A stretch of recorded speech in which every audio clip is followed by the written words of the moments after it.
Doctor صاحب ہمارا آج کا دوسرا جو خواب ہے وہ ہمیں خالد رشید صاحب نے جوہر ٹاؤن لاہور سے بھیجا ہے، اور ڈاکٹر صاحب پھر پوچھتے ہیں کہ گندی اور برہنہ قسم کی خوابوں کی وجہ سے جسمانی اور ذہنی طور پر بہت پریشان ہوں، ان کی تعبیر بھی بتا دیں اور ان سے جان چھڑانے کی کوئی تدبیر بھی بتا دیں۔ دیکھیں، خواب کے اندر اپنے آپ کو ایسی کیفیت میں دیکھنا یہ کوئی پسندیدہ عمل نہیں ہے۔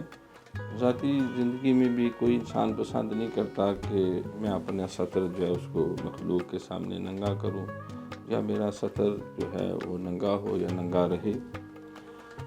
تو الا کہ کوئی بے ہوش ہو گیا ہے یا فوت ہو گیا ہے اور کوئی ایسی کیفیت درپیش آ گئی، تو لہٰذا یہ اپنے اعمال کے محاسبے کی طرف اشارہ ہے۔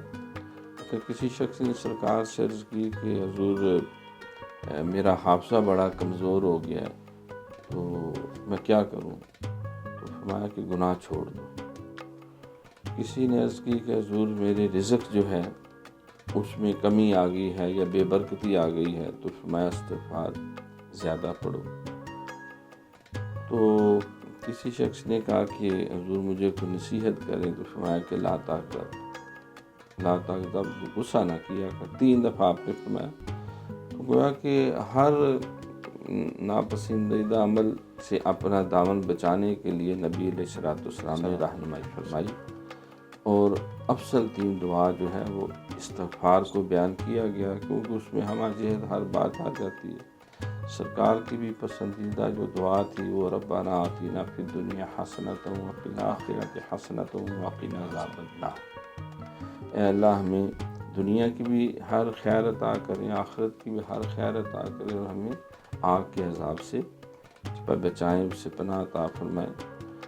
تو اس میں اخلاقی جو کمزوری ہیں ان پہ نظر کی جائے، اللہ کی بارگاہ میں سچی توبہ بھی انسان کرے، اور جو حقوق اللہ حقوق العباد کے حوالے سے اگر کہیں جگہ جھول ہے تو پہلی فرصت میں ان کی اصلاح کرنے کی کوشش کی جائے، اور جو دنیا کے جس کو لاہ و لب کے کام کہتے ہیں اس سے اپنا دامن بچائیں، کیونکہ سرکار کا فرمان ہے کہ من حسن الاسلام مرء ترکہ ما لا یعنی ہے۔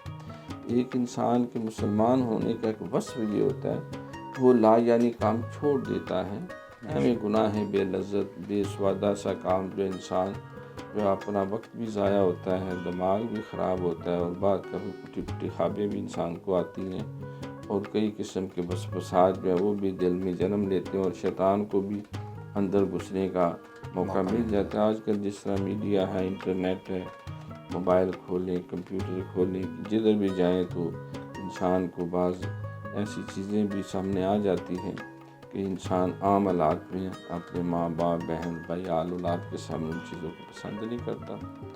تو خبرداری ہے کہ اپنے معاملات کی اصلاح کی۔